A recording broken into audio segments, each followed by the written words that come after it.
Azərbaycanda son 3 il ərzində daimi yaşamaq üçün ölkədən gedənlərin sayı 2 dəfədən çox artıb. Bu barədə Dövlət Statistika Komitəsinin miqrasiya ilə bağlı məlumatlarında qeyd olunub.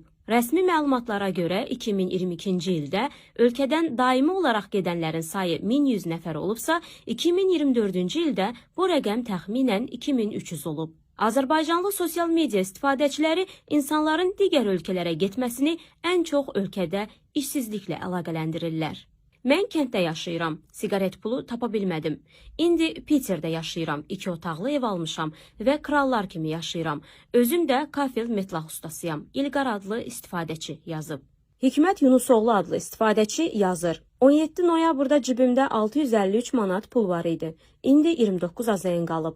İçki içmirəm, qumar oynamıram, bara, diskotekaya getmirəm.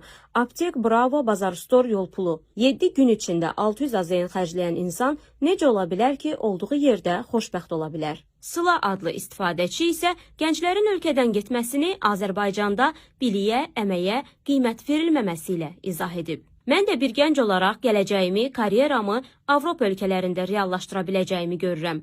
Ona görə də ən qısa müddətdə Avropaya gedəcəm. Məqsədim budur. Ağayev adlı digər istifadəçi belə yazıb. Gənc qoyub Suski qala, ölkəni idarə edənlərin balaları, qohum-əqrabaları hamısı dolanır, qalanı sürünür.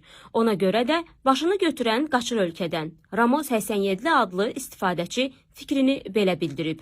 Onlar arasında maaşların aşağı olduğunu səbəb kimi göstərənlər də var. Elnur adlı istifadəçi deyib ki, Azərbaycanda maaş problemi var. Çox iş, az maaş.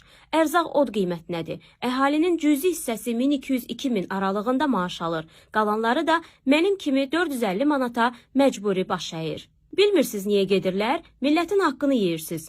Qul kimi işlədib ən çox 700 manat maaş verirsiniz. Millət nəinki arzularını həyata keçirmək, heç dolana bilmir. Özbaşınalıq baş alıb gedir. Heç bir idarə düzgün işləmir. Hamısı rüşvətxordur. Qərib Məmmədli adlı istifadəçi səbəbi belə izah edib.